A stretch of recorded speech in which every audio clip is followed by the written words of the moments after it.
JCM-1 is back and she's holding all the keys. Warm up the CRT, it's time for another episode.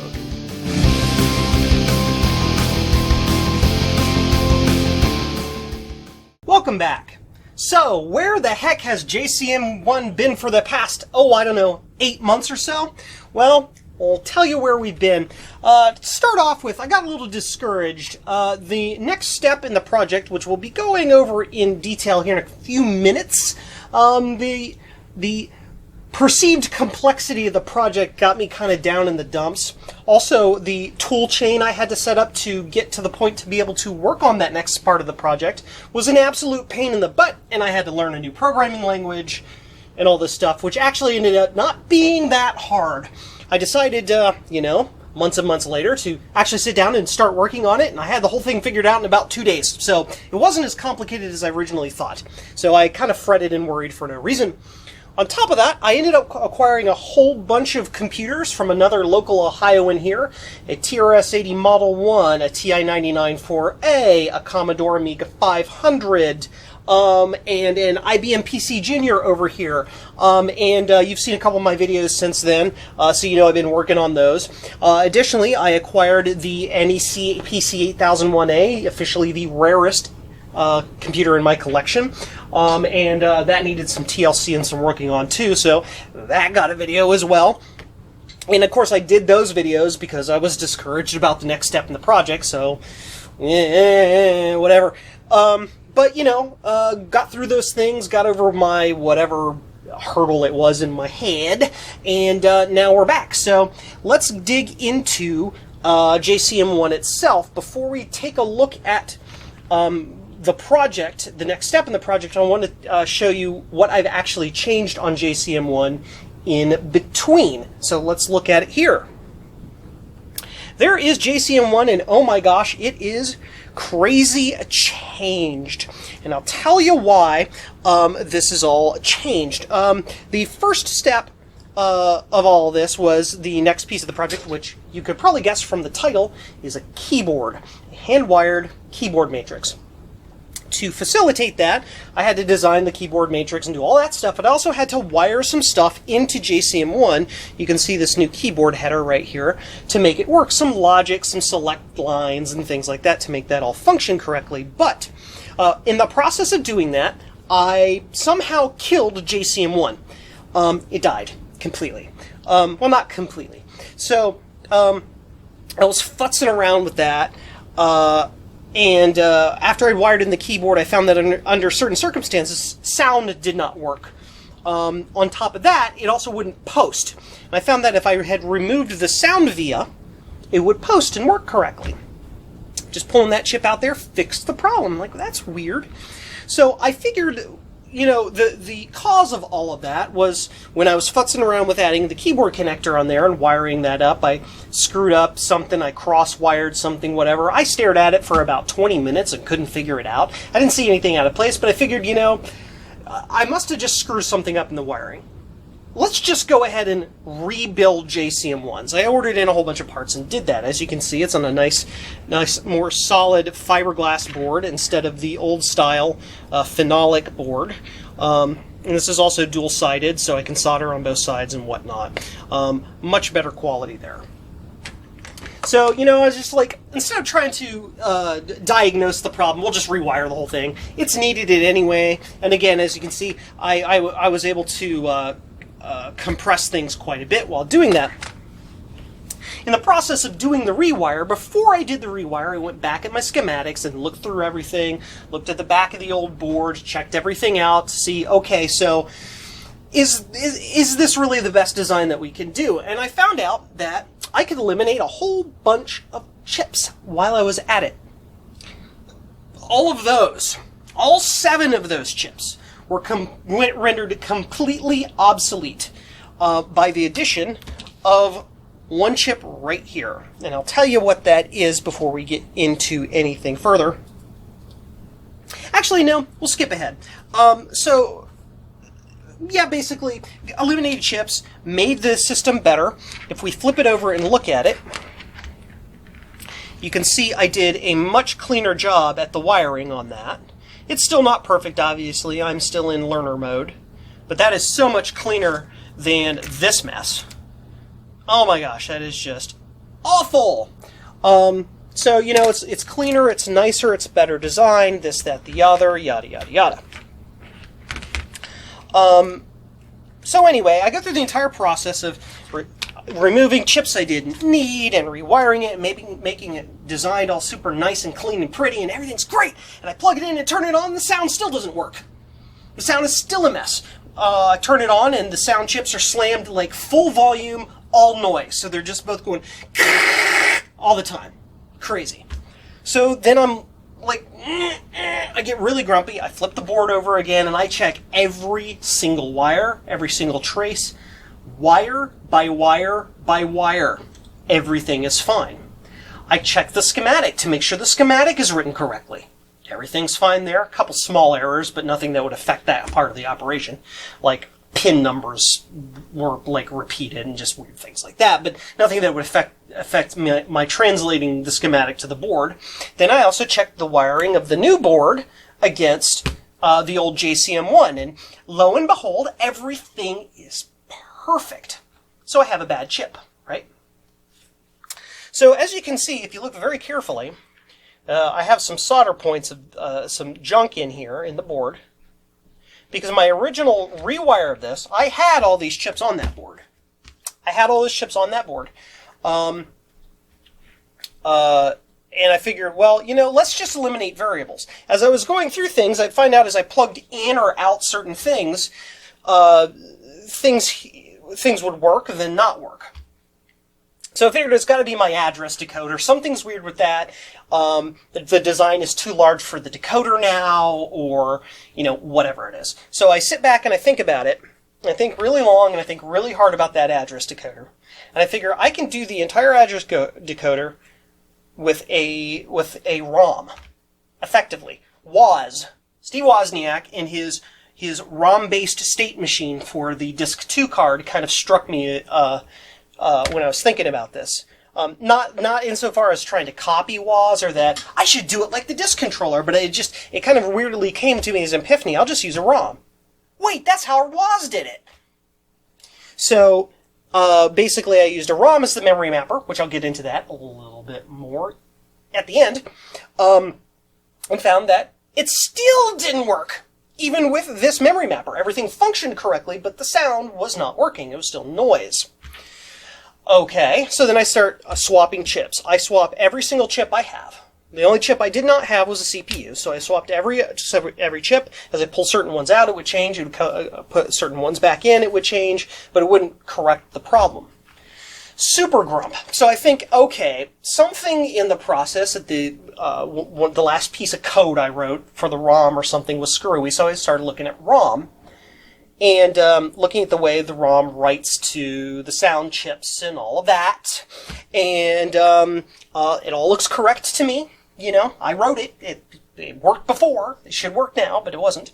So I'm like, okay, whatever. Maybe it's something with... I still have something not quite right with the device selection or address selection. Maybe it was a fluke that it was working before and now it's not. So I took the entire, how can I put it, the control code for the BIOS that's in the ROM that makes the chimes and the beeps and stuff that JCM-1 makes normally, and I put all of that stuff, I copied it into RAM and it worked there. The code was bit for byte identical to the code in the ROM, but it worked in RAM and not in ROM. So I figure, okay, I got a bad ROM chip. Burn a new ROM chip, that didn't solve it. Fudge! So I basically eliminated every possible variable. The only chip I had not replaced was the processor. So the main reason I didn't replace it is because I didn't have one. I didn't have a spare 65CO2 laying around. You know, like a free new one. So I went over back behind me here and got the 65CO2 out of my Apple IIe Platinum, put it in there, and lo and behold, it worked. So I effectively rewired this entire board for no reason. Apparently, when I was wiring up the keyboard jack on this guy here, I must not have been following my static protocol correctly. I didn't have my staticky thing plugged in there. and I must have zapped the board. That's just winter in Ohio for you. It's dry, it's staticky, and those electric gremlins like to jump up out of the furniture and bite you in the butt. So, whatevs. However, this all led to a lot of cool stuff happening. Oh, my phone went off. Hold on. Nice. News alerts. So, I went through all of this for effectively nothing, but the end result ended up being positive. I eliminated a bunch of unnecessary chips, simplified the design, simplified the understanding of how the chip selection works. You can actually stare at it and it makes a lot more sense than trying to figure out what all these logic chips do. And, reduce the chip count. In addition, in bulk, this ROM chip is approximately the same cost of all of these chips combined, even though the ROM chip is relatively expensive. It's like $1.50 in bulk, and these add up to be about $1.60 in bulk, something like that. So it ends up being about the same cost anyway, so it's okay, it's a wash. Add on to all that, it's much simpler to wire up. It basically just attaches to the address bus directly to pick off what's being selected, and then the data bus lines, instead of going onto the data bus lines are select lines. So whatevs. So it all ended up being better across the board. Less chips, less complication, cleaner wiring, cleaner signaling, less funkiness, and simplicity. So, let's get back to the real reason why we're here, and that is the keyboard. Let's slide it in and take a look. JCM-1 over, and there is the magical keyboard. Let's talk about a little bit, why I wanted to add a keyboard to JCM-1. I could use a serial terminal forever if I wanted to, which I've been doing. That's how a lot of computers worked, but I wanted to get that more authentic 80s 8-bit feel that has its own, the computer has its own console, its own input, and its own output, and this is a step in that direction. I could have done what a lot of people do, and they just get some sort of generic microcontroller code and some plugs and bits to plug in a USB keyboard, and they're like, connect it, okay, it's done. It uses SPI or whatever it does to read that in and out, and I just add a little ROM code to read the PS2 character codes, but that's boring. Everybody does that. I wanted to design my own keyboard, and the reason behind all of that is, if I'm going to put a keyboard into it, if we're trying to stay authentic to the concepts of learning the way that these computers were put together and designed in the 70s and 80s, by gosh, we're going to design our own keyboard and experience the same stuff they experienced. With a couple of minor caveats, because we don't have access to some of the modern chips that they did. So that's why we went ahead and, the royal we, why I put a keyboard together. Now let's get into the guts of the keyboard itself and how it operates, and a little bit of theory operation of how it interfaces to the computer. Now, there are a bunch of ways that you can connect or interface the keyboard to the computer, and we'll go over a few of those. One is the good old-fashioned processor-based address data scan function. What that does is that connects the columns. If we look at the keyboard here, you have a bunch of columns this way. You hook those to the address lines. And then you hook these, since there are fewer of those and there are fewer data lines, you hook those to the data lines, and you just literally put the keyboard array on the bus, directly on the bus, and then you use a simple series of read-write commands in a mapped I/O space, effectively, to strobe through those lines. And basically, as you turn on certain lines, then read the data bus, you will get a byte value that will equal the keys pressed down, basically, for that address location. It's a little bit more complicated than that. You can use line drivers and 3 to 8 converters and other stuff to refine it a little bit better, but that's basically what you would do. The downside to doing something like that, or anything similar to that, like that. To, for example, if we connected those lines to some other chip that, like, say we connected that to a 6522's input-output pins, or to the input-output data bus of the AY38910. We connect those lines that way. We still have to activate each one of those wires and then scan for the output with the computer itself. And what that means is when the computer is reading keys, it is spending a buttload of time, cycles upon cycles upon cycles, reading the keyboard. And to me, that's a waste of effort. It seems to me like it's like a waste of processor time, especially if you're going to be doing things later on with interrupt-based processor time. It just makes things slower. Now, in reality, does it? Not really, because when the computer is waiting for input, it's not really doing anything, so you're not really impeding performance. But for me, all of that extra code and the extra bloat to sit there and scan all those lines and do it inside the machine itself is a pain in the patoot. It takes up a lot of, not a lot, but it takes up, a K maybe of ROM space. If you're not a very good programmer, maybe you can do it in like 512 bytes or something like that if you're really good at doing it. I don't know. I didn't try to code it. I don't know how exactly it would take. I can tell you that the code in this, for the way I did it in this keyboard controller, is not tiny. So, it seems to me like a waste of resources. Now, we could do it like the IBM PC did. And in a way, we kind of are.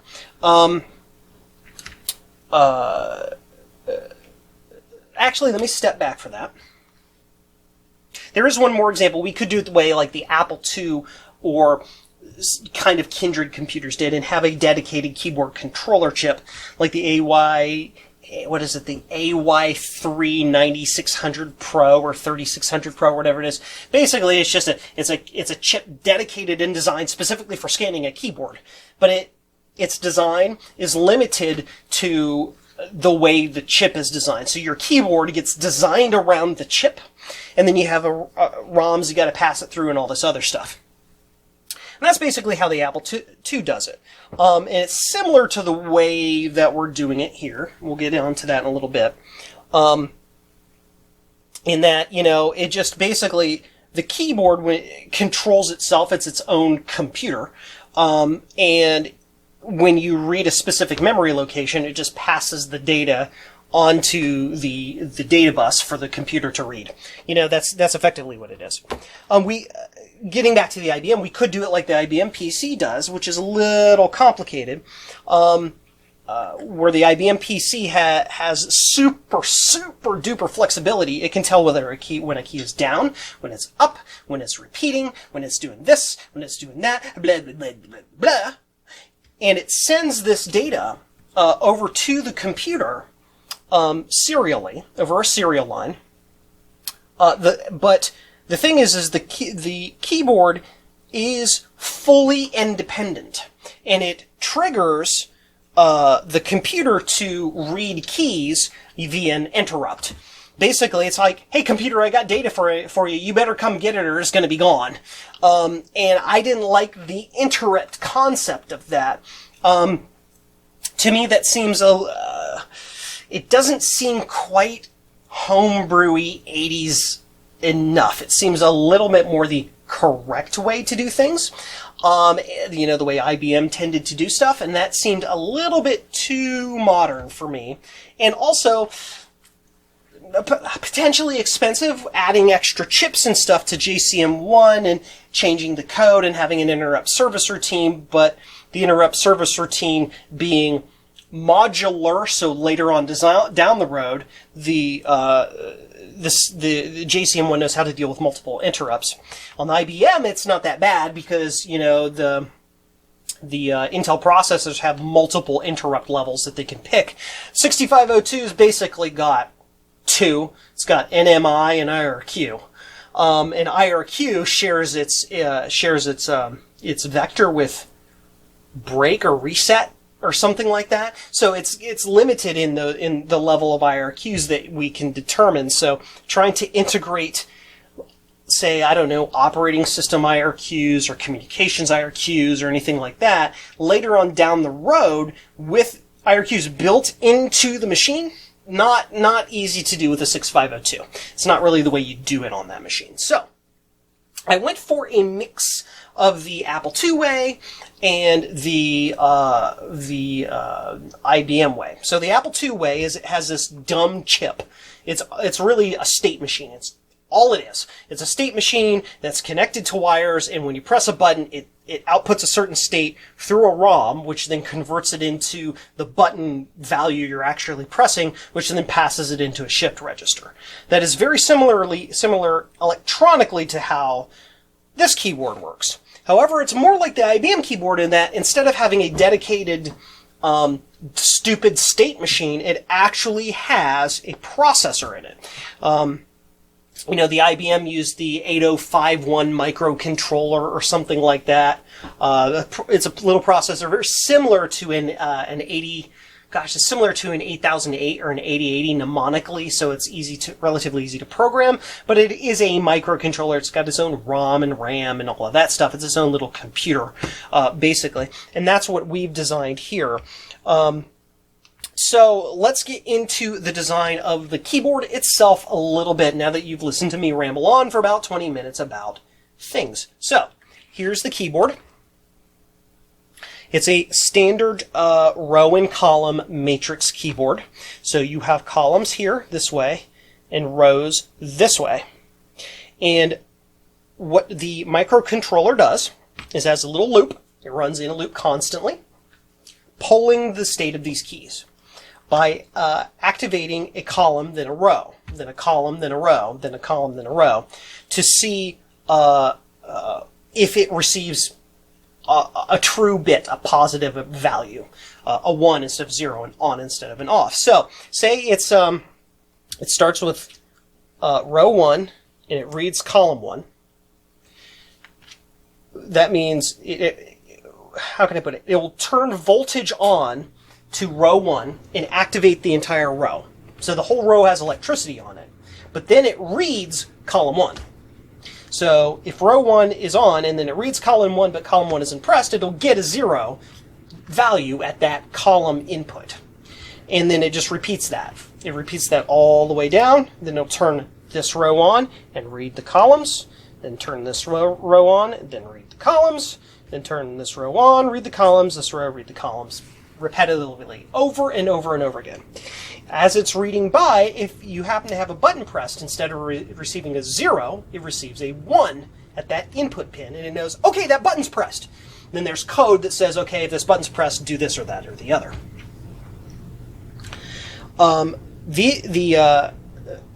Basically, the chip here, when it receives a pressed button, or a sequence of pressed buttons, certain sequences like, say, Shift T, it knows is different than just T. It will then convert that into the raw ASCII value of what you pressed. So if I press T, it converts that into the binary value for lowercase t. It will then pass that data into this shift register here, which is a good old-fashioned 74HC595 serial in, parallel out shift register. It's effectively a one-way shift register. What that means is this guy uses a couple pins on it and clocks that data in, just like kind of like an SPI or I2C or anything like that. It will present the data on the serial pin, clock it up and down to latch that data into that bit value in the register. Then it will present the next bit of data, clock it, next bit of data, clock it. It does that 8 times for the entire byte value for what we're pressing. And then on this register, this shift register, there are 2. The second shift register gives the status of the keyboard for things that aren't like typable characters. So the status register, which you can see in my debug lights here, and I'll go over those. These are not really hooked up anymore. I was using these as a design, but I decided to go ahead and leave them in there so I can explain it to you. These bits are represented in this register as K here, The 7th bit means that a key has been pressed. It's a flag to tell JCM-1 that whatever is in shift register 0 is an actual byte that you need to fetch. And why did I do this? Why don't we just read shift register 0 and see if there's something in there? Well, what if I decide to, I don't know, modify the keyboard later to be some sort of slow speed serial interface for some external peripheral, and I use a shift register to pass data in as like keyboard keys. You know, I don't know, what like that. What if it ends up passing a 0 value, like the byte 0, like a null byte, the byte value 0? Well, that's the shift register's empty value is also 0.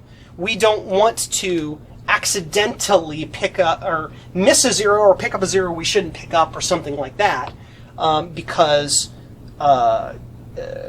we're using that 0 down the road as something to mean something other than there's no data here, right? So that's why I decided to create this extra register. In addition, this register allows us to read the state of certain keys that are down, that usually are that like they're not byte values, like Shift, Alt, Control, etc.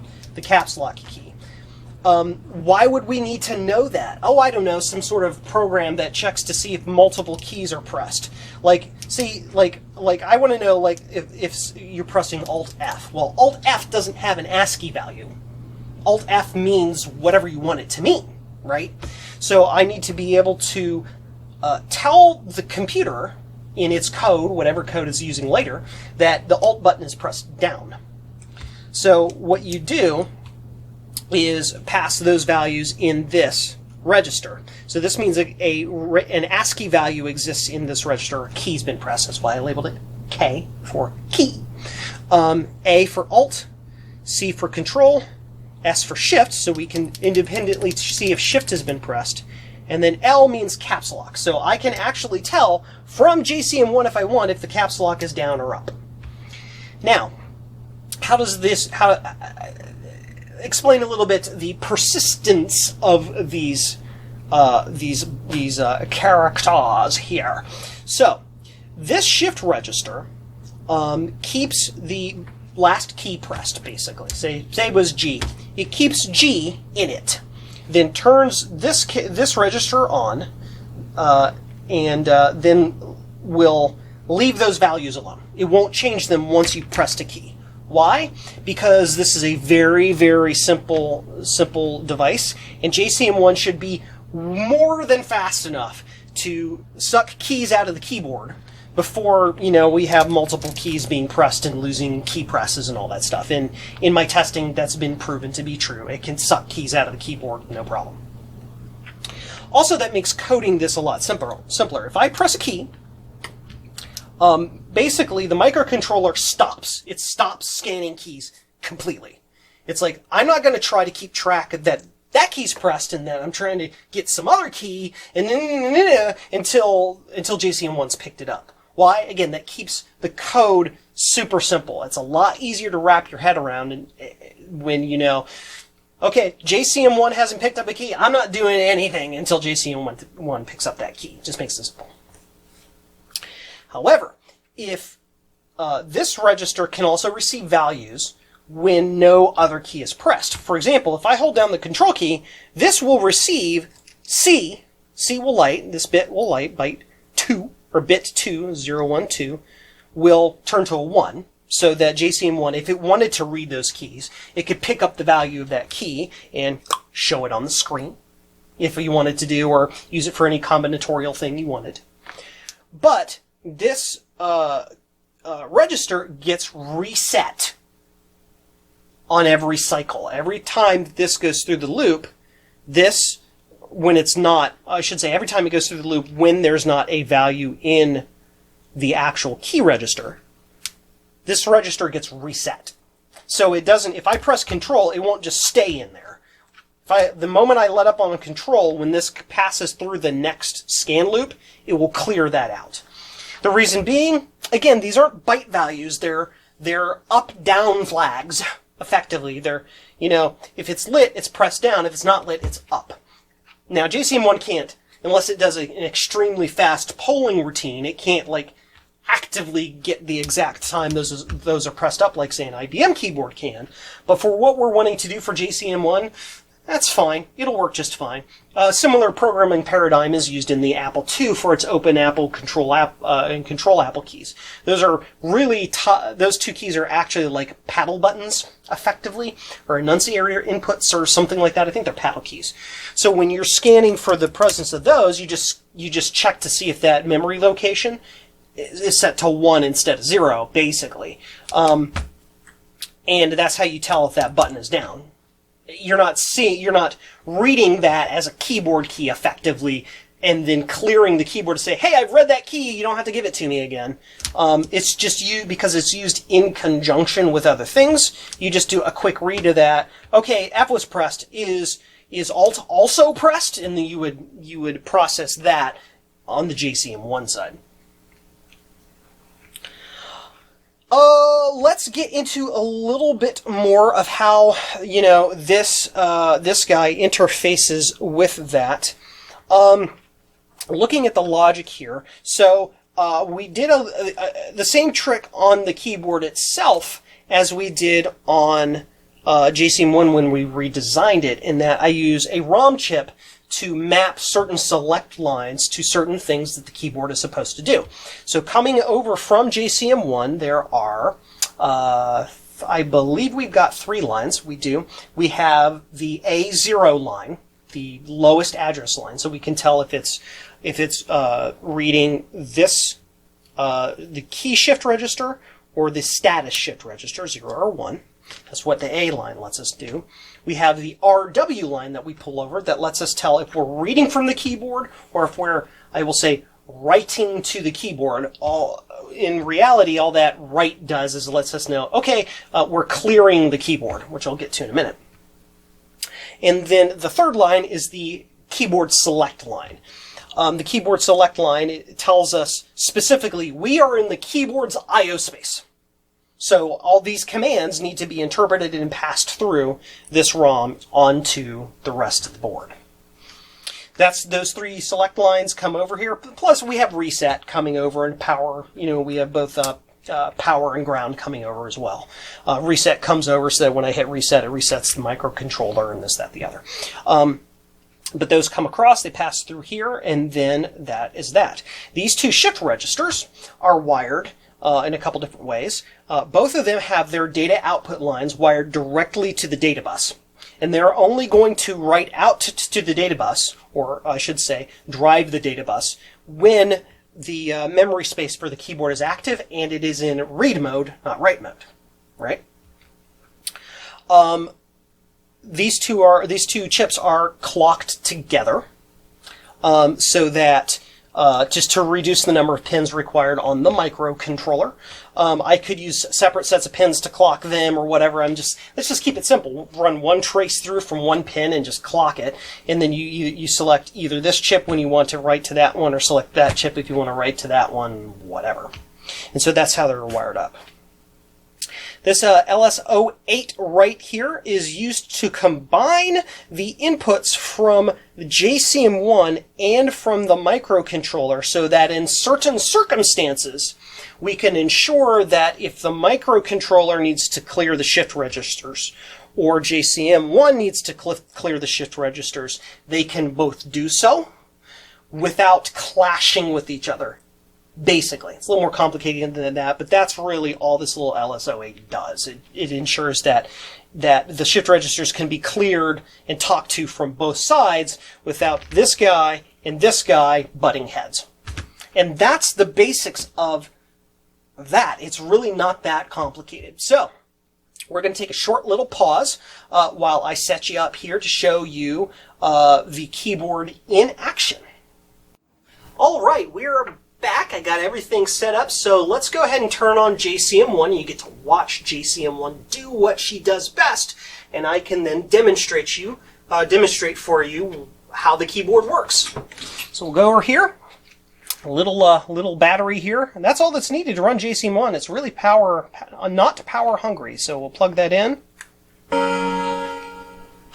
Sound! So here we are. JCM-1 computer. Let's do a quick enter.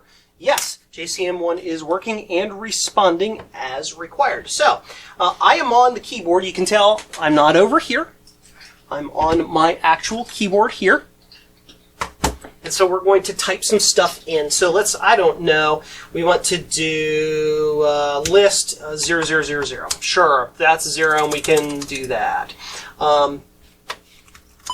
Ooh, can we see? Yeah, can you see the bottom of the screen there? Do I need to change my font slightly so you can read it?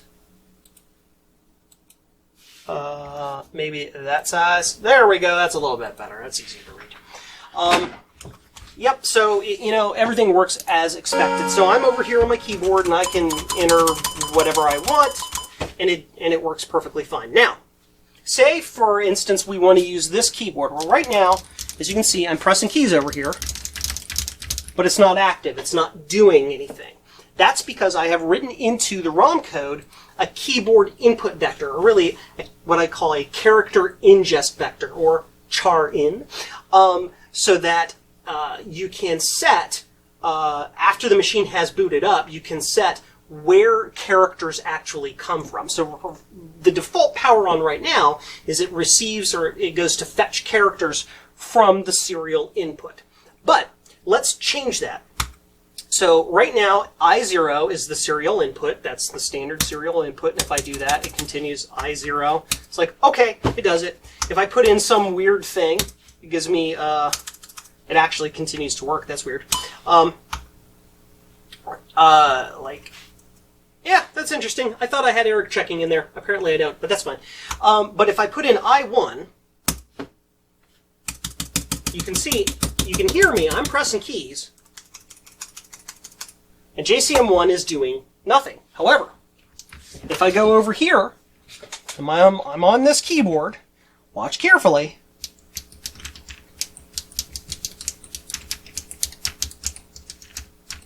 Oops! I can't type. It's actually hard to type on this very simple keyboard. Ding! Say we want to list memory. Yep, say we want to go EOOO. Yep, it works. And because we went to go to EOOO, it reset the system. That's the reset vector. And so now this keyboard is the active keyboard again.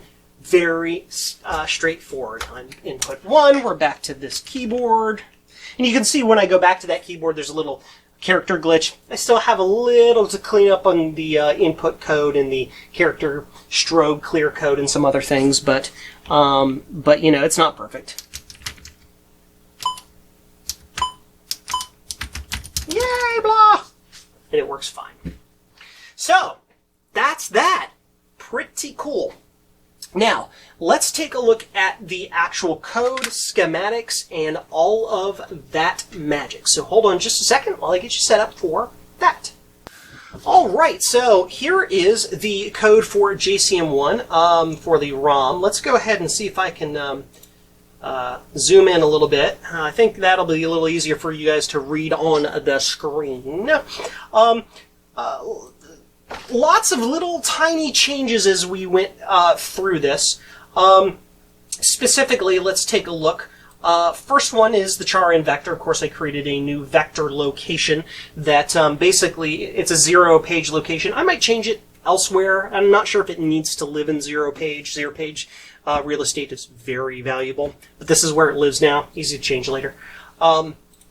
If you change that, the bytes in that location, that is basically just a jump pointer to the actual character input routine. So down the road, if you added another serial interface, you could change that value, change this value right here to be, you know, the address of the code that handles ingesting that character into the computer. Also added a couple of address locations. I have the keyboard mapped to D030 and D031. 30 is the actual byte to be read, and 31 is the status of what we're reading. The rest of this code is pretty straightforward. You know, it's the same code we've looked at several times, just with a couple of these little changes. For example, you know, we're initializing the character in, and then here on the first reboot, we're clearing the keyboard, the native keyboard, because it may be in an unknown state. Now, as you can see in the previous video, or the previous part of the video, as I was switching over to the keyboard, it was giving me weird characters on the screen from time to time. I don't think I quite have the clearing in enough places or in the right places, but, you know, details, they are what they are. You know, the initialized monitor, all of this stuff is all of the same, with the exception of the location where we go to parse the command and get the actual input. We are calling the char in routine. Now, the char in routine, all it is a jump that is to the vector location for that. So if we go all the way down here and go find the char in routine, it's this. It's a jump instruction. It's a jump instruction indexed onto 0 page, onto that location in 0 page. It says, here's where it is, go get it, right? It just jumps literally to that location. The char in vector is set up at boot to this to be the get byte routine for the ACIA, which is, you know, right up here. That hasn't changed any. That routine's exactly the same. We do have 2 extra commands that we have added to the ROM. The first one is the read keyboard routine. This is the routine that is the complement to the ACIA 0 get byte routine, except that this reads specifically the keyboard. And reading the keyboard is pretty straightforward. We load the key status register. That is, looking back over here, that register, SR1. So we load the key status register and we do a quick compare. We compare it with 80, meaning this bit right here, if it is 80 or greater, effectively, that means we have a key in the buffer. Is it 80? Now, this might not technically be correct, because if I press both Control and S at the same time, that is not exactly 80, so I might actually want to do a bit comparison or something instead, but, you know, or an AND with carry, I don't know. My math might be a little, but I'll figure those glitches out as we go forward. Effectively, though, it checks to see if bit 7 is set. If bit 7 is set, it means we have a key in the buffer. If there is not a key in the buffer, i.e. if carry is not set because of this compare, and I think this might be doing my math, basically the BCC, is it greater than or equal to? It means branch if greater than or equal to, effectively. Branch if carry clear. If it's not, if it's less than basically 80, it comes back and just checks the key again. If it is greater than 80, then it will go ahead and read the byte from the key register, which is this one, which will actually hold the value of the key that was pressed. It will then immediately zero out the key status. And I actually have this wired so that if you zero out either the key status or the key byte, it zeroes both. If you write, actually you can write anything there, it doesn't matter. You can write FF to it. I just happen to use STZ because it's a shorter, it uses less bytes in ROM. But the STZ command stores 0 of the 65C02 processor. But basically, yeah, it immediately, we're zeroing the keyboard status so that the next time we come back to read the keyboard, it's been read, it's been cleared, so we're not getting, you know, the same key pressed a whole bunch of times because we forgot to tell the keyboard, okay, I have it, you can stop presenting me the key now. In addition, remember, as I said, when there's a key in this buffer, the keyboard controller will stop scanning. It will not scan and pick up any more keys until you've cleared it. So we want to absolutely make sure that the first thing immediately after reading the key is clearing that register so that the keyboard can get back to doing its job. And then once we're done, we just, you know, we return from subroutine. We've got our byte, it's in memory, it gets returned from here in the accumulator, and then we can go and do whatever we want with that. Easy peasy. So a couple different things I wanted to show you that have gone into the design of this before I actually show you the keyboard controller code itself. The first is the I/O mapper. So remember, we replaced all of these right there with a single chip. And here is how we did that. It's basically a ROM that is mapped so that the memory locations in that ROM that match certain memory areas that are to be mapped to certain functions output the right select lines on the data pins. That's all it is. So basically what that means, so if we're in the RAM area, we want to output RAM cell active and the rest of them to be inactive. We want RAM to be selected. So we would output this bit pattern. Now these horizontal lines effectively mean I am outputting a 1 there, but it effectively should not matter whether it's a 1 or 0. Because these pins, the 7 pin and the 4 pin, are not used as select lines yet. So yeah, the reason I left them as 1s instead of 0s are because this ROM, when cleared, is cleared to all 1s. So when you write the ROM, when you write over it, you're only changing 0s, and it makes the ROM last a bit longer because you won't overwrite a 1 with a 1. The ROM programmer will actually skip that, and it won't burn the ROM too quickly. Like, it won't wear it out too quickly is what I'm meaning. So anyway, details. Back to this. So say the ACIA 0 chip, i.e. the serial chip is selected. That is selected from address values D000 to D003. It's the first device in I/O. So that means we need to have it selected. Effectively, that means we need to have bit 6 needs to be on because keyboard select is a negative select type, so it needs to be unselected. Bit 5 needs to be 0 because sound select is a positive select line because of the way the code works. And I'll get to ways we can make this better. Not the way the code works, the way the chips work. Sound select being the 6522 chip that specifically controls both of the sound chips. ACIO select here is a positive select, just like sound select, so it would need to be a 1, and it is.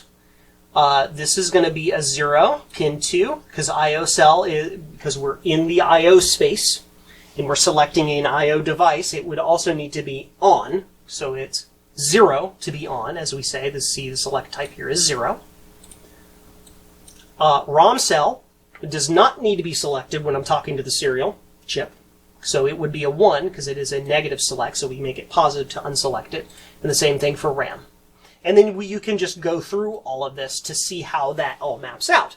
So for each of these memory locations, each of these memory areas, the specific bit pattern will be sent out that will select the thing in that memory area.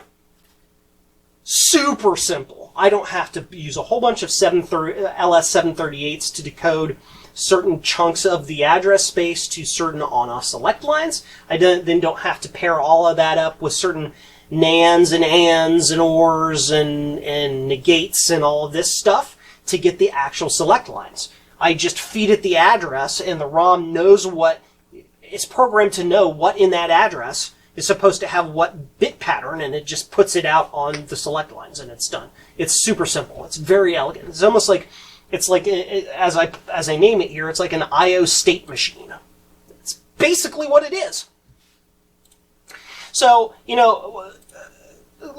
skipping past my notes, which we'll come back to in a second, but basically, this is just a compiled chunk of code that says, all the way up to here, we're selecting RAM cell. This is, then we flood the entire I/O area with I/O cell. In case we happen to, be in I/O area but not be doing anything because of a code problem. At the very least, the computer won't, it might not crash. We're not going to be selecting ROM or RAM or something accidentally in that space. If we're on the ACIA, program that, sound via program that, keyboard program that, those specific bytes in those specific memory locations, as you can see. Those bytes looped there to do those selects. And then for ROM cell from E000 all the way up to the end, we spit that out, and that's all there is to it. Pretty easy. So, ways we could make the I/O select area better. It could be made more efficient by using an inverter. So basically, this inverter right here, which I had removed, which was going to go in right in here. It was originally on JCM-1, like I believe in this location, to do some to set the chip selects for the left and right panning potentiometers for the sound chips. I removed that because I determined that I didn't need it. Basically, what I was doing is I was sending positive select lines out of the via and then negating it. Well, why don't I just send out negative select lines instead and just change the logic a little bit when I'm working with that? Okay, fine, because this guy can send either positive or negative values. It doesn't matter which value it is. You just pick the pin and turn it on. So I eliminated that chip, but then I can take this one I eliminated, put it back in the space, wire it up, and then use that to eliminate I/O cell. Because if we look at some of these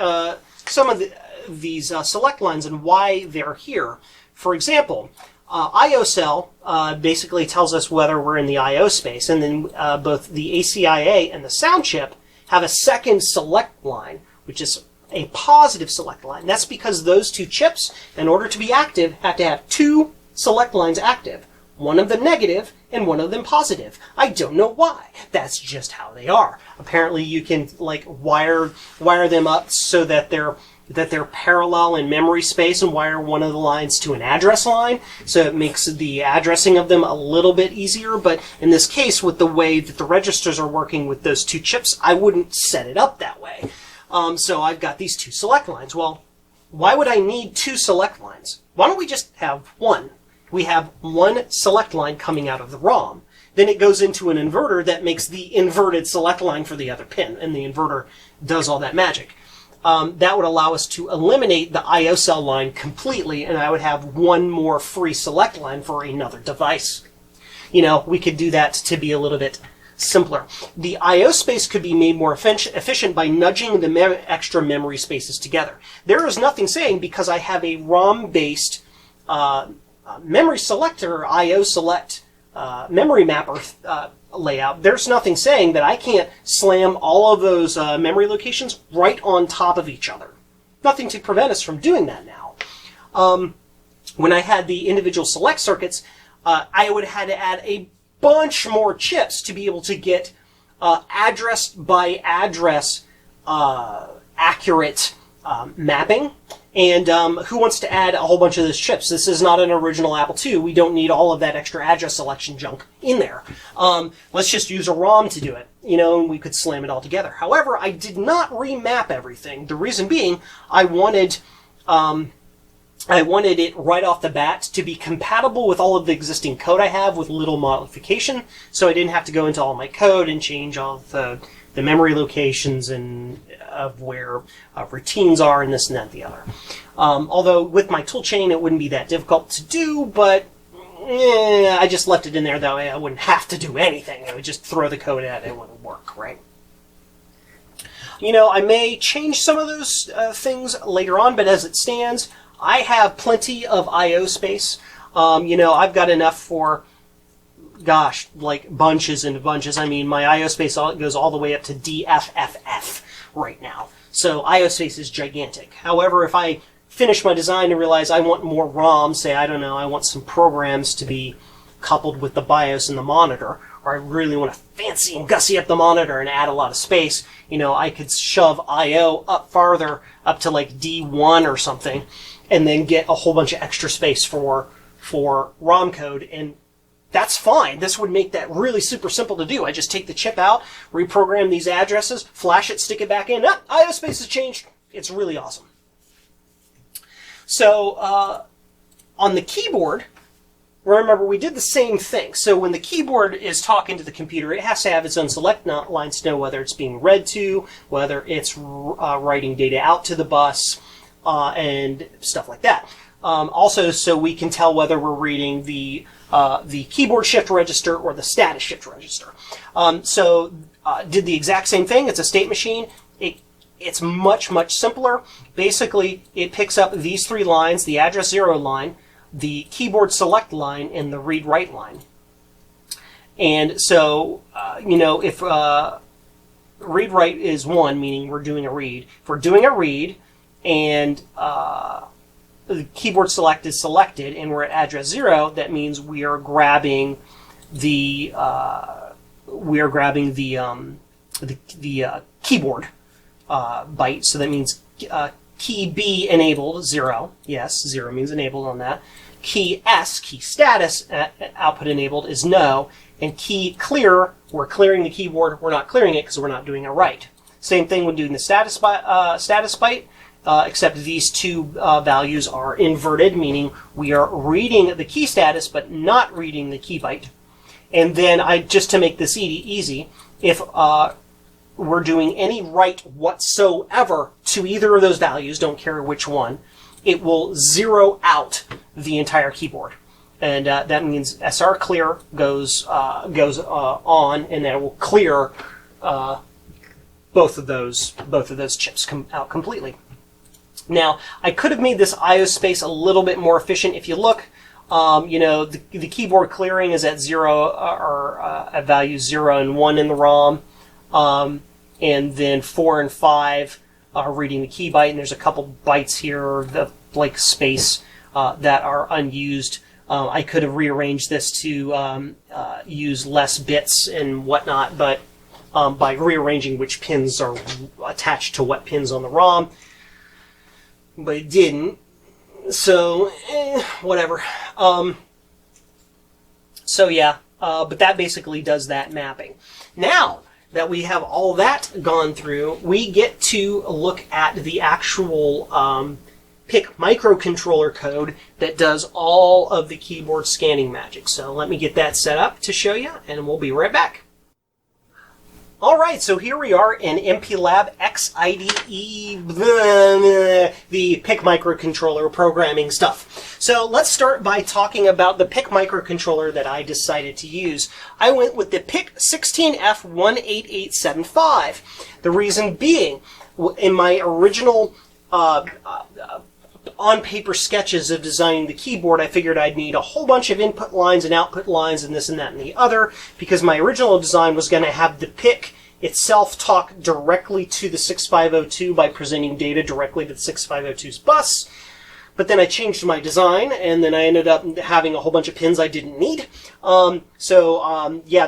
microcontroller has way more pins than are required for what I am doing, but that's okay. Another reason why I went with this is because I could get the PIC, the chip, with this little guy right here.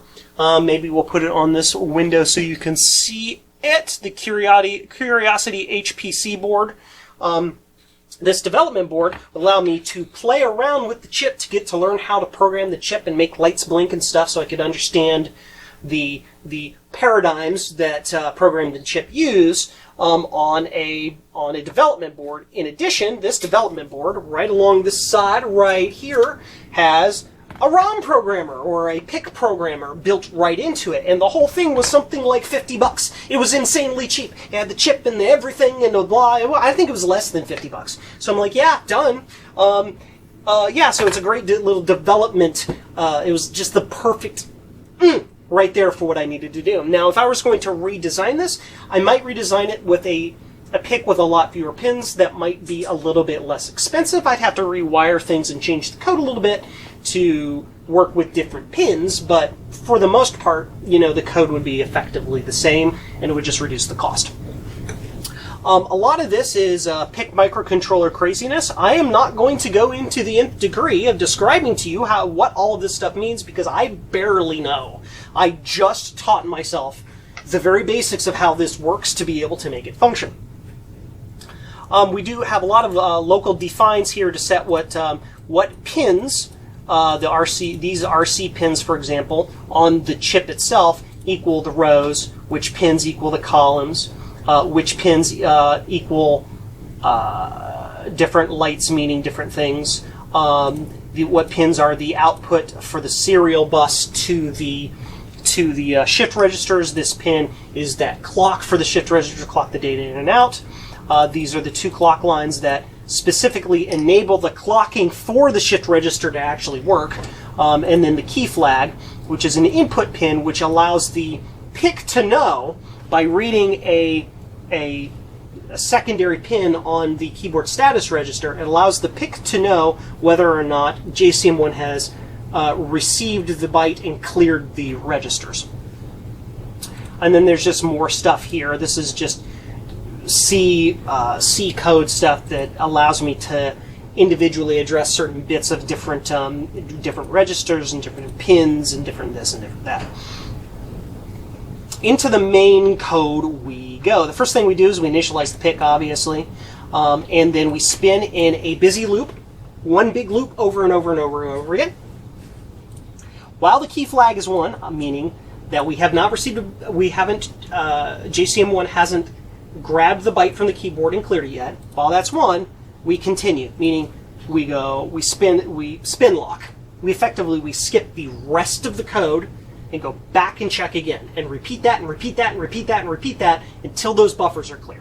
If the buffers are not clear, what we do is we get the status of all of the special keys, the keys that don't have an actual ASCII byte value but have something we might want to read. We set their flags in the status register, and then we send that out to the status register.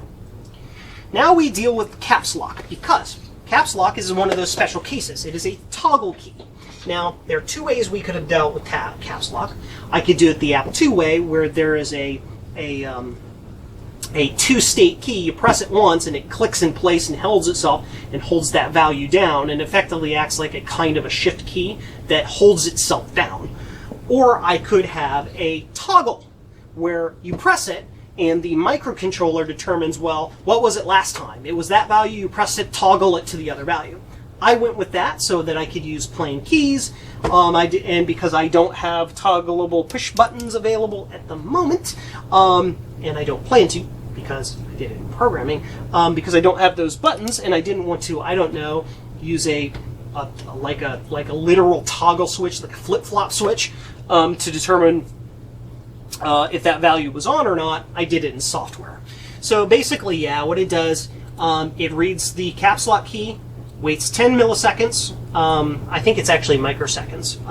Is it US or MS? I think it's US. It waits 10 microseconds. It just waits a few cycles, and then reads the key again. That eliminates the press down of when you press a button down and it gives spurious results.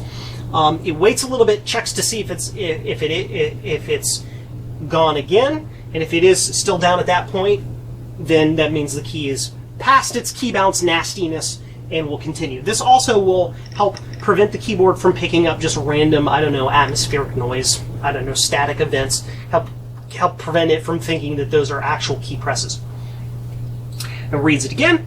If the last time, if the key was down on the last loop, meaning we're holding the caps lock key down, what it does is it'll do something the first time. The second time around, it ignores it because you still have the button pressed down. And so, the reason it does that is to keep it from toggling the caps lock light on off, like at 1 megahertz, which is the speed that this microcontroller runs at. Like, we really don't need to be toggling it on and off that fast. If it comes back around that second check and it's still pressed down, it ignores it. If it comes around this first time, but it was up the last time, that means this is the first time we've pressed it down. Set this little internal memory flag to say the last time we went through the loop, it's pressed down, so we can check for that again. And then toggle the caps lock button, or the caps lock flag. And if you look right here on this light, I don't know if you can see the light there, as I press the caps lock, it turns on and off, on, off, on, off. If I hold it down, it doesn't do anything. Hold it down, it doesn't do anything but toggle. So that code functions correctly. Otherwise, if we get to the end of the loop, the cap locks isn't pressed, but it was down on the last loop. That means we have successfully toggled the caps lock flag. That means we have to set last caps back to 0, so that the next time it comes through, it will read through this logic correctly. Then we do a whole bunch of keyboard checking. Basically, the read key, we read the key, we wait 10, we read the key again. If the key is in the right state, then we output the value. We set a little internal variable on the PIC microcontroller for the key that was pressed to the value of the key that was pressed. And then we have extra logic here to define on, say, this top row. If shift was pressed, you need to do an exclamation point. If it wasn't pressed, you need to do a 1. Blah, blah, blah, blah, blah, blah. So that checks on the top row for shift and not shift. You'll see here that we ignore control and the other keys. If control is pressed and you press one of those buttons, the keyboard doesn't care. It's going to ignore that. It doesn't care what the status of that is because that's not a valid value to be putting out as an ASCII character. Read row 2. This key is easy. That's the tab key. But the rest of these keys, we go to check. If the shift key is down, but we don't have caps lock on, or I should say if the shift key is down or the caps lock is on, and the control key is not pressed, we have a capital Q. Else, all of that, but the control key is pressed, we have control Q. Else, just the key by itself, Q. So in this one line, it evaluates all of the different scenarios for that Q button in combination with all of the buttons that it could be combined with. It gets either shift Q, no Q by itself, or control Q. As you'll see with the way this code is, because it's either shift or caps lock and not control, else if control key, what that means is if you do shift control Q, it'll still put just control Q, because it will else if come to here and give you your control Q. It does that for all these rows. It does it multiple different times. It repeats, and it goes through the entire keyboard checking for all of those different scenarios under all of those different cases. On each time, doing the little wait 10 microseconds to eliminate key bounce. And that 10 microseconds perfectly eliminates key bounce. I don't have to do anything wacky hardware. I don't have to add a whole bunch of weird Schmidt triggers or anything to it. It's done in the read routine of the PIC itself. Then we get to the back. At the very end, after all the keys have been checked, then, actually before that, right here, if we get to the end of checking the keys, we reset all the values because we've come through, the keyboard hasn't been pressed, let's reset it to its default. Okay. So right here is the routine that checks for key repeat. If a key was pressed, meaning key is not 0, if a key was pressed, and the new key is the same as the last key, i.e. if I'm pressing N, and it comes back around and it checks, N is still pressed on that second loop, and it comes around and it checks and it's still pressed on that loop, and it checks 60 times, which is approximately a second. It ends up being like that. It will wait 50 milliseconds, or I should say 50 milliseconds, these are milliseconds. It will wait 50 milliseconds, then it will simply spit the key out again. So if you press and hold H, and you let up before about 1 second is gone, it will reset the loop and everything's fine, because remember repeat time, it resets the loop, the key came up. Now if you hold that for that sufficient amount of time, it will then catch into repeat mode and then start checking this over and over and over again. And it will wait 50 milliseconds, then spit a key out again. The same key you still have pressed down. That means the keyboard itself is doing all the repeats. The 6502 or the JCM-1 doesn't have to worry about that. All the JCM-1 has to do is go out and read the keyboard. Hey keyboard, what's my key? Give me my key. Can I have a key? Give me the key. And the keyboard is outputting H, nothing, 50 milliseconds, H, nothing, 50 milliseconds, H, nothing, 50 milliseconds to do the repeat automatically.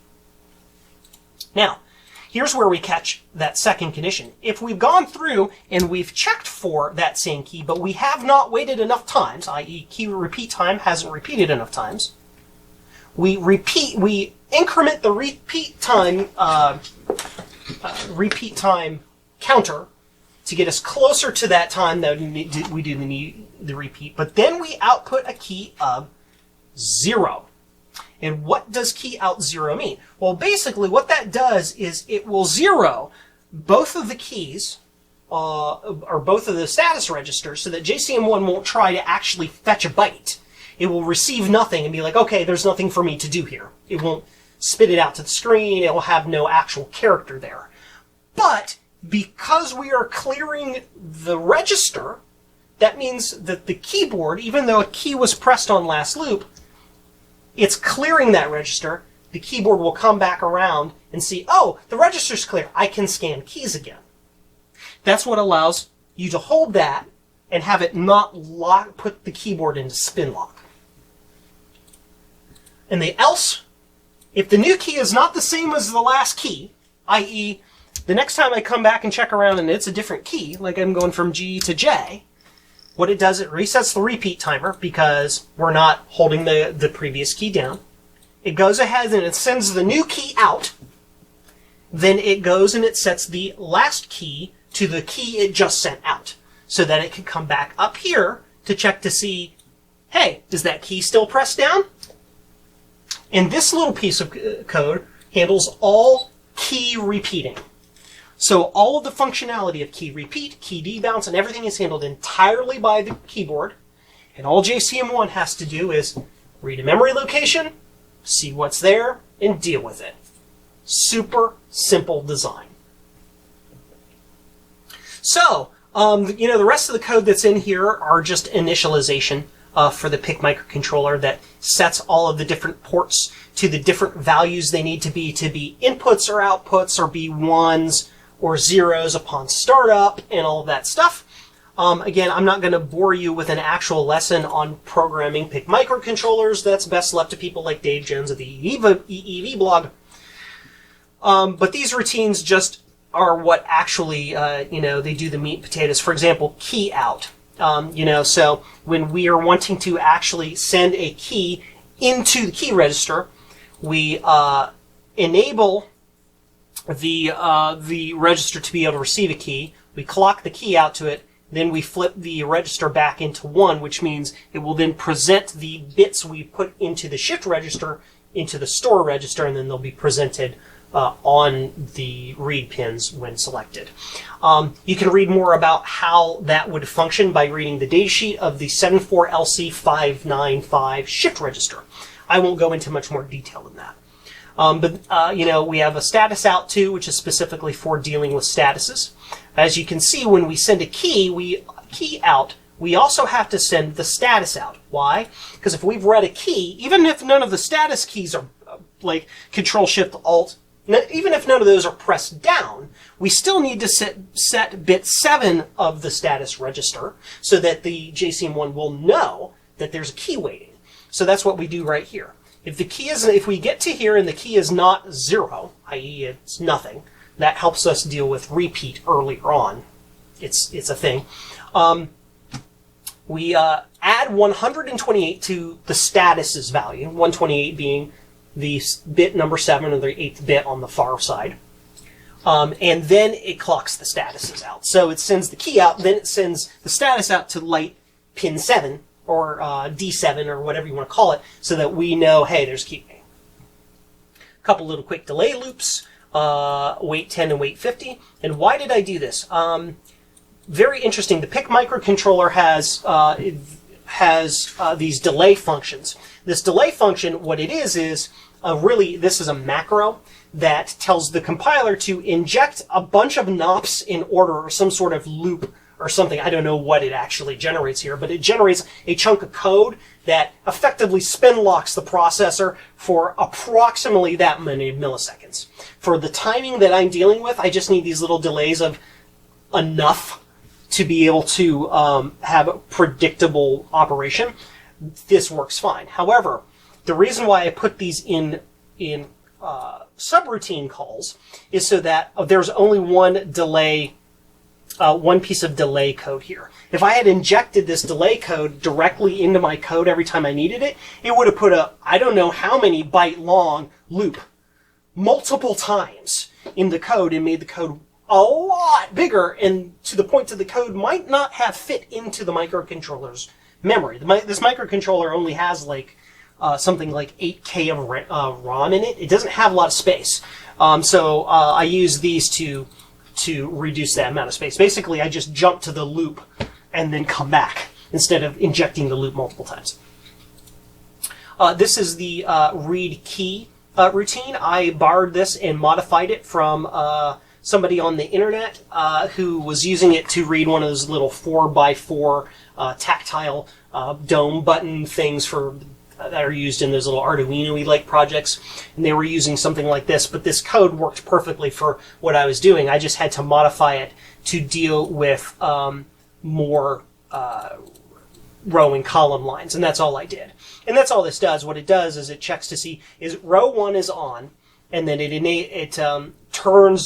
basically turns row 1 on. Then it comes down here and it reads the actual columns, waits for a column to be 1, a 1 or a 0, then just returns the value, basically. So basically it's taking the electrical value that is turned on here, goes through the switch, passes through the column input line that the microcontroller then goes back and reads to see, okay, is this a 1 or a 0?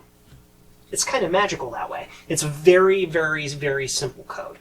I could have done this a little bit differently, similar to the way, say, that Quinn Dunke did with her Veronica project and used like a big, some sort of big jump table array or something like that. But this it just made more sense to me programmatically in the way I think, the way I program. And I was able to put this together pretty straightforward. I like to use lots of conditional statements because that's the way I think. Check these conditions, then do this thing. And this makes more logical sense than me. Arrays and things like that are effectively doing the exact same thing, but it obfuscates the code to me and makes it a little bit harder to understand what that's doing. So this is the way I decided to do that.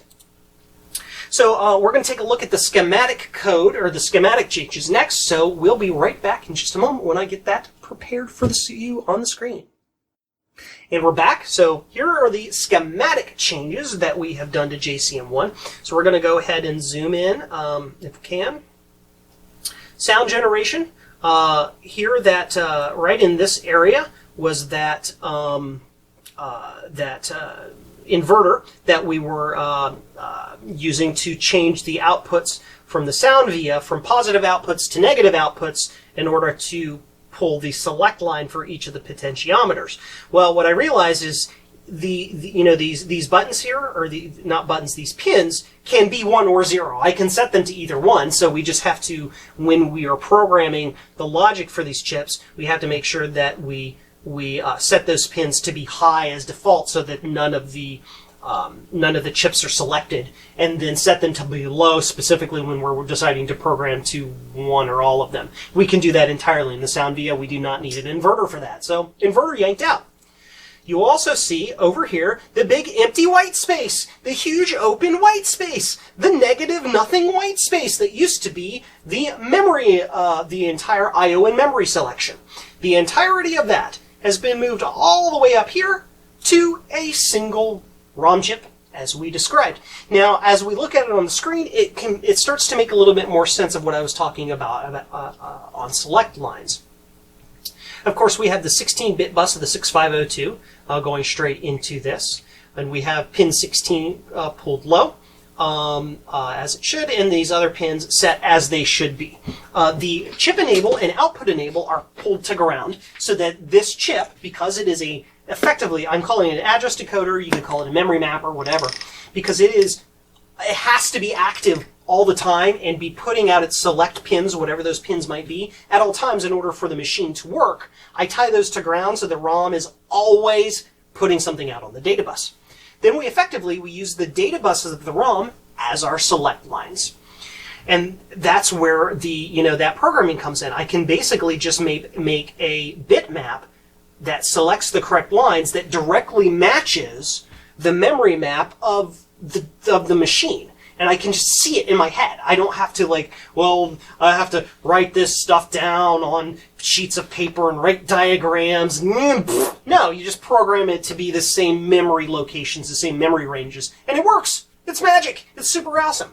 Now, there is a downside to this in that one, this is kind of a huge waste of this ROM chip. This ROM chip is twice the size that we need as far as amount of ROM, because this is a 128 kilobyte ROM. But it's cheap. In singles, these things cost $1.97. In singles, the entire memory encoder that was on there before was like $4.95. For building this one off, this is actually the cheaper way to do it.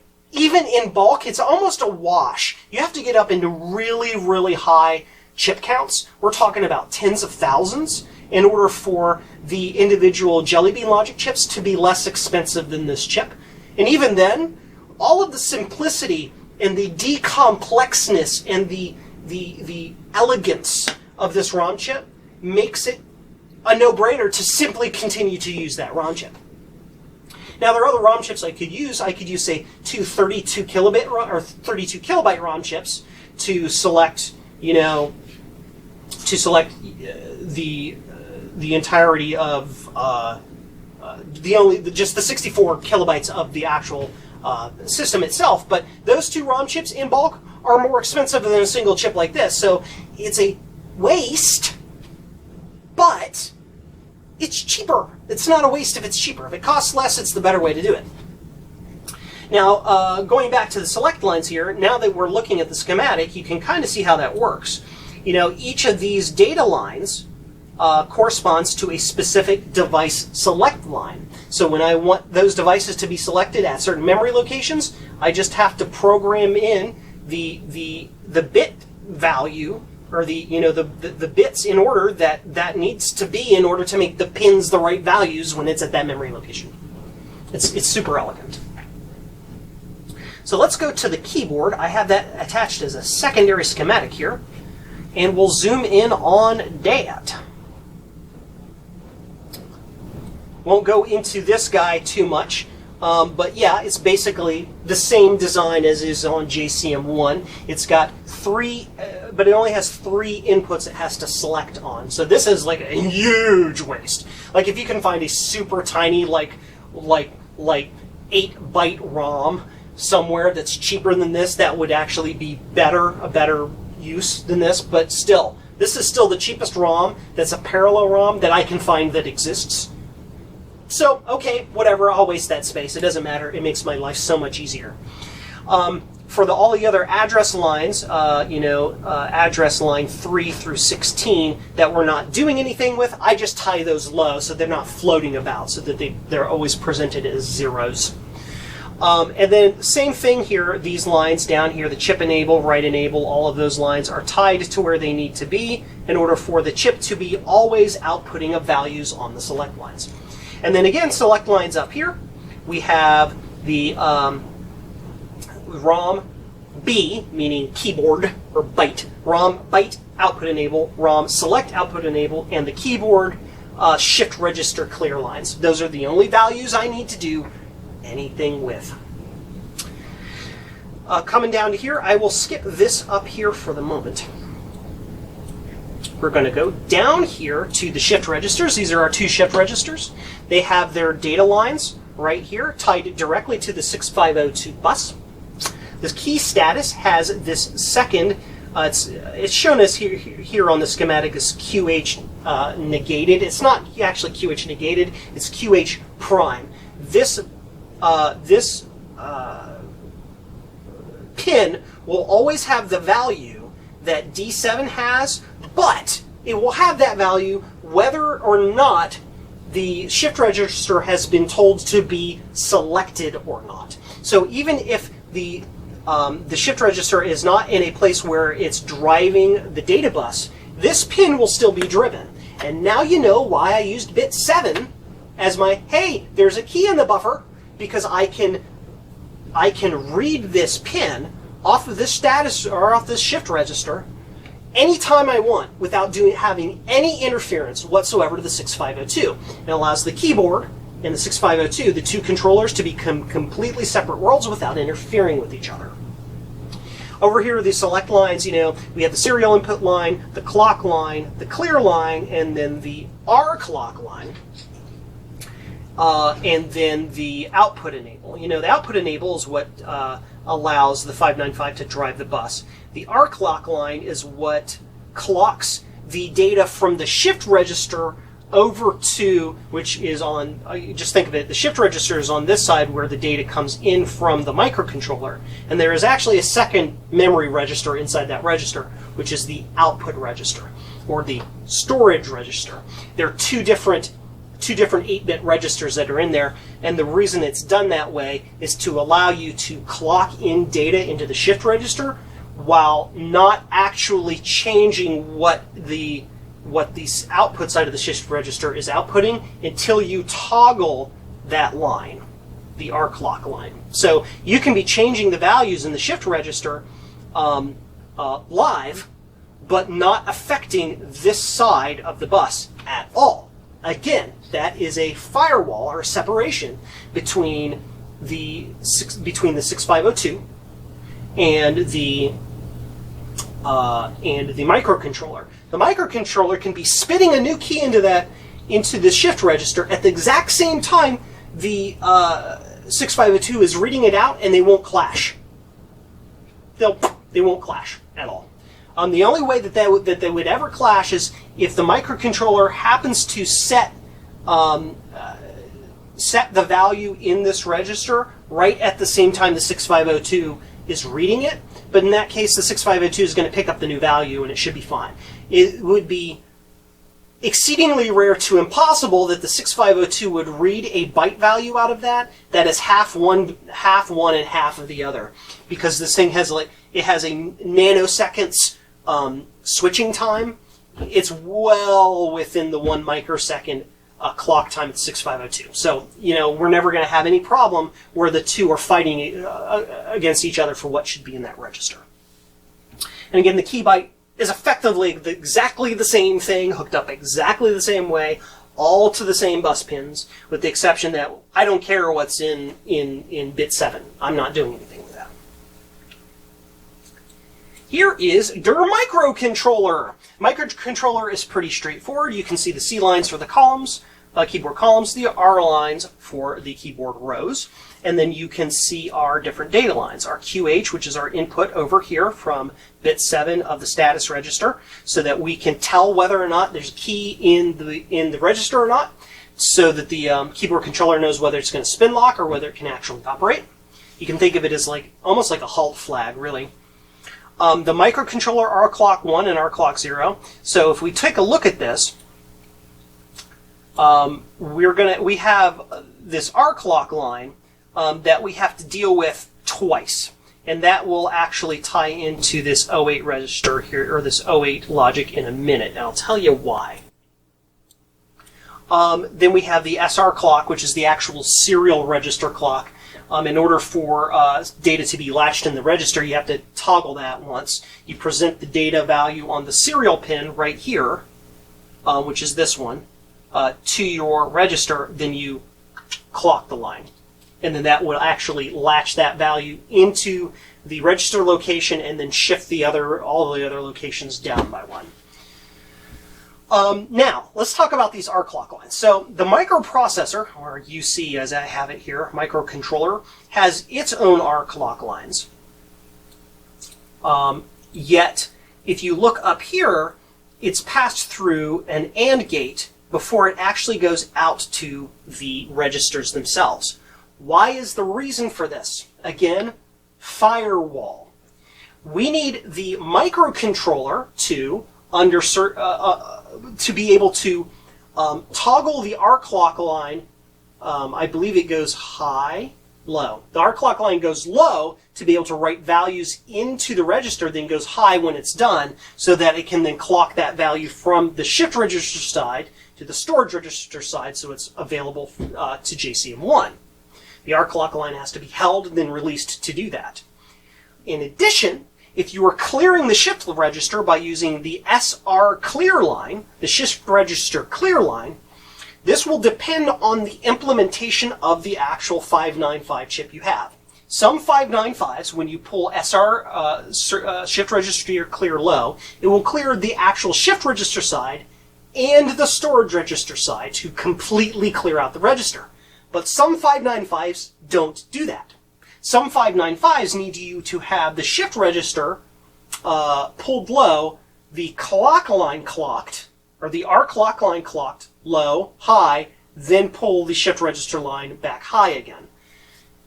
It varies in implementation, and from what I've been able to read on the internet, some people would have to use it on certain circumstances, some people don't. I don't know why. In my specific case in this implementation, I could not just simply hit the SR clear line by pulling that in from here, key SR clear for example, through here to clear the entire shift register. I was finding that if I did that, I would still have bytes in the register there, and JCM-1 would do wacky things, and it would read the same key over and over again, or it would spin lock the keyboard and get locked up, or what it was doing weird things.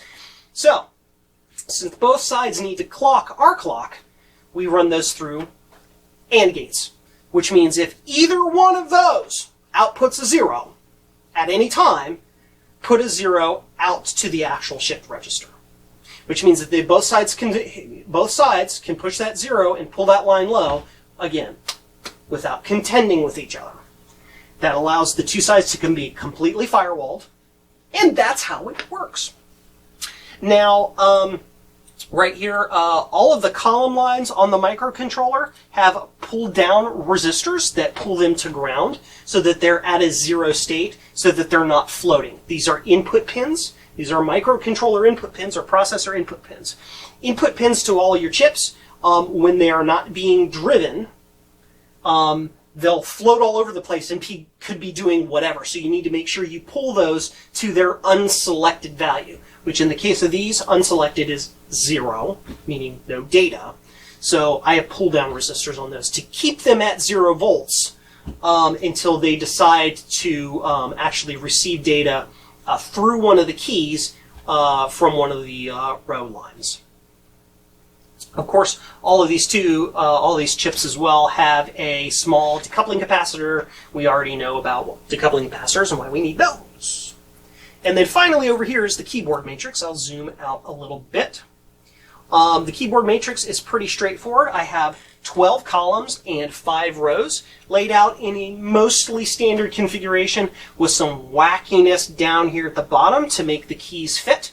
Why 12 by 5? Because the keys that I wanted to use, which were roughly analogous to the keys used on the Apple IIe, one of my favorite computers, if not my favorite computer, had this exact same key layout. And it happened to fit in 12 by 5 perfectly at 60 keys. So that's what I went with the design. Each switch circuit is the column line, comes into the key, goes through the key, goes into a diode and out the row, or actually the other way around. So the voltage, passes through the diode and through. Now, why is there a diode? Well, we can get into switch matrix stuff for that. So you need to make sure you put a diode across every single one of your keys so that if you're pressing more than one key simultaneously, you're not accidentally activating multiple rows together or allowing current to go back through through one pressed key through another pressed key and either overvolt pins or supply voltage to pins that are already supplying voltage or doing other wacky stuff. You can actually just do a quick Google search on that as to why there are diodes on every single one of those keys. It prevents circuit wackiness and false reads and potentially frying your microcontroller. So that's basically the entire layout and design of all of that. We went through why we designed it that way, how the whole design works, showed that the system works, showed you all the code, and showed you the schematics. The last thing to do is to flip over JCM-1 and flip over the keyboard so you guys get to look at the prettiness on the back. So, back over here. And here we are. So we have the whole system set up and running. I'll hit reset so you can hear it ding. Bing! JCM-1 is still running in the background for me. But we are going to unpower it. I'm just going to unplug my battery there because it's easier than unplugging the power. I will disconnect this keyboard connector to make life a little bit easier. And so we'll go ahead and we'll unplug sound too. We'll flip JCM-1 over for you so you can get a good look at the wire wrap goodness of that. I did want to go over the wire wrap wires a little bit before I let you go. This time when I went through, I did a much more consistent color coding of the wire wrap wires. You can see I had some kind of color consistency, with blue being address and green being data, and, you know, positive negative being red and black, and then it went off the rails off into wackiness. Part of that being because I only had 8 colors instead of 10 colors, and I ran out of colors to be able to do things separately. But I went ahead and got me some separate rolls of wire wrap wire, of 30 gauge wire, so that I could do this with all these different colors, keep things separate, and so I could visually see much better when I'm looking at the board, and when I'm demonstrating it to you guys, you can see what everything is on the back of JCM-1. So, as you can see, I kept that same thing. Blue is our address lines, green are our data lines. Red is positive 5 volts, black is 0 volts. The white wire right here, white is consistently throughout the machine, is reset. White comes out of our reset circuit and goes to all the different chips. We've got the 6502, the 6551, the 65C22, then the 2 sound chips, and a reset also comes over to the keyboard connector here to reset the keyboard, the microcontroller and the keyboard upon startup, or whenever you hit the reset button so its status is clear. The purple wire I used is the read-write line. Again, you can see it comes down to RAM, to ROM, to all these different chips, to the different locations of things that need to know whether it's being written to or read from, so it can either decide to read the bus or drive the bus. The orange wires are I/O select lines, or chip select lines, and as you can see, all of those chip select lines come out off of the ROM memory mapper right here, and then go off to where they need to go. We've got different select lines. Your keyboard select going to the keyboard. We've got our RAM select line here, ROM select line going there. The 6551, the ACIA, the serial chip, has its two separate select lines going to it. The 6522 has its 2 separate select lines going to it. And because they're orange and bright, and on top of all that other low contrast stuff, you can see immediately which wires are what. Areas where I kind of went a little off the trail are on the sound, or I should say, yeah, the sound circuitry down here. I used just random different separate colors down here for different things, whether it's the right channel or the left channel, or on the 2 chips, whether it's channel A, B, or C, going out to the different potentiometers there. But I just did that to keep every single different thing a different color.